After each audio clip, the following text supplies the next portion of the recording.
आप देख रहे हैं डार्क फाइल्स।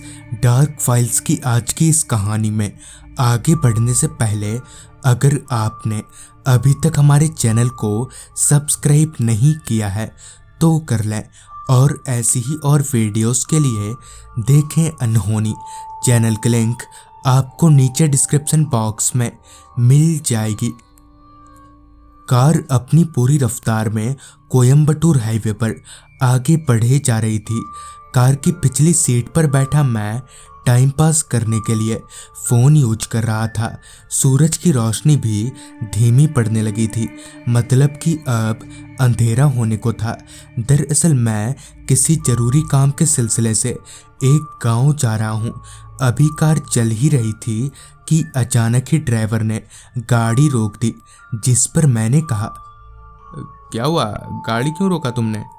जिस पर ड्राइवर ने कहा, साहब अब हाईवे से अलग होना है और इस रास्ते पर चलना है। इस पर मैंने कहा, हाँ तो फिर चलो।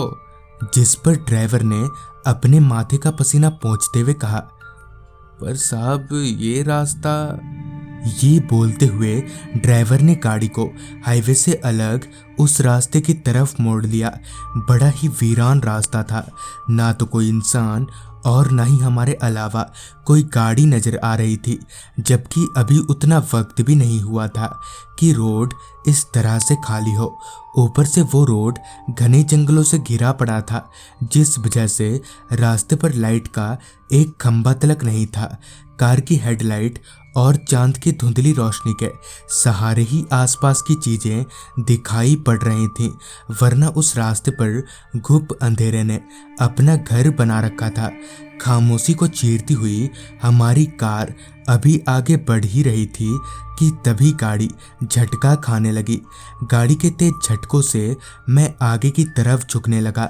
2-4 झटकों में ही गाड़ी बंद हो गई। ड्राइवर ने कई मर्तबा चाबी घुमाकर गाड़ी स्टार्ट करने की भी कोशिश की, मगर वो नाकाम रहा। इसी बीच ड्राइवर ने मेरी तरफ देखते हुए कहा, साहब गाड़ी बंद हो गई है। जिस पर मैंने थोड़ा खिचखिचाते हुए कहा, हाँ तो बर्नट खोलकर देखो ना, क्या प्रॉब्लम है। मेरे ये बोलने पर ड्राइवर ने माथे का पसीना पोंछते हुए गाड़ी का दरवाज़ा खोला और बर्नट खोलकर जांचने लगा। थोड़ी देर तक यूं ही जांच पड़ताल करने के बाद ड्राइवर गाड़ी में आया और चिंताजनक लहजे में कहा, साहब मैंने देखा पर कुछ समझ नहीं आ रहा, लगता है मैकेनिक को बुलाना पड़ेगा।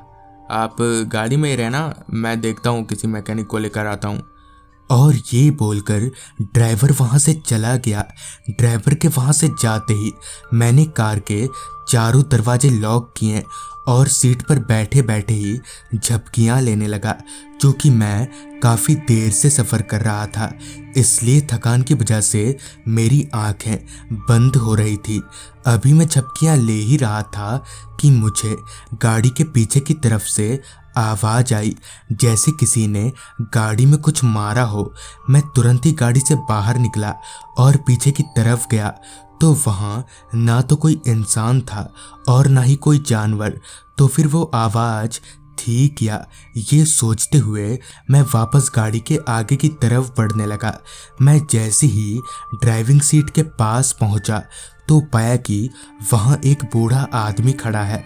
उस आदमी ने मुझे देखते ही कहा, साहब ये जगह ठीक नहीं है, हमारा गांव यही पास में ही है, आप वहां चलिए। जिस पर मैंने कहा, पर गाड़ी। इस पर उस वृद्ध आदमी ने कहा, गाड़ी को कुछ नहीं होगा, यहाँ इंसान नहीं रहते। जिस पर मैंने कहा, ठीक है चलिए तो फिर।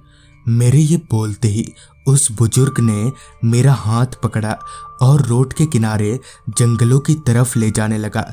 उस छोटे से जंगल को पार करते ही मुझे एक गांव दिखा। वो एक छोटा सा गांव था। गांव के चारों तरफ से निहारते हुए मैंने उस आदमी से पूछा, पर आपने तो कहा था यहाँ कोई इंसान नहीं रहता, मगर यहाँ तो पूरा गांव बसा है। इस पर उस आदमी के चेहरे पर एक छोटी सी मुस्कान आई। इससे पहले कि वो कुछ बोल पाता पीछे से किसी ने मेरे कंधे पर हाथ रखा। मैंने पीछे पलटा तो मेरा ड्राइवर था, जिसने मुझे लड़खड़ाती हुई आवाज में कहा, साहब आप यहाँ पर क्या कर रहे हैं अकेले? जल्दी चलिए यहाँ से। इस पर मैंने कहा, मैं अकेला कहाँ, ये चाचा जी है ना।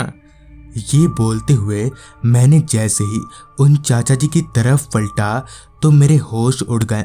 एक पल को मुझे मेरी आंखों पर यकीन होना बंद हो गया था। दरअसल वो बुजुर्ग आदमी वहां से गायब था, मगर इतनी जल्दी कोई उम्रदराज आदमी कहाँ जा सकता है। हैरानगी भरी नजरों से जब मैंने उस गांव की तरफ देखा तो मेरे पैरों तले की जमीन निकल गई। असल में उस आदमी की तरह ही वो पूरा का पूरा गांव भी छूमंतर हो गया था। इतना सब देखकर मैं तो बिल्कुल अधमरा सा हो गया था, मगर किसी तरह से ड्राइवर ने मेरे को संभाला और फिर बताया कि आज से बहुत साल पहले एक बहुत ही घातक बीमारी आई थी, मगर उस बीमारी में भी गांव वालों ने कोई परहेज नहीं किया, जिस वजह से गांव के तकरीबन सारे लोग उस बीमारी के चपेट में आ गए और अपनी जान से हाथ धो बैठे। मगर कहते हैं कि आज भी उनकी आत्माएं यहीं पर भटकती है और इस गांव से सटे रास्ते पर सफ़र करने वाले मुसाफिरों को अक्सर दिख जाया करती हैं, और इसलिए रात के वक्त जल्दी कोई इस रास्ते पर आना नहीं चाहता। तो दोस्तों, ये थी आज की कहानी। अगर आपके पास भी ऐसी ही कोई कहानियाँ हैं तो हमारे साथ ज़रूर शेयर करें। तो मैं आर्यन जल्द ही मिलूँगा आपसे ऐसी ही एक कहानी के साथ।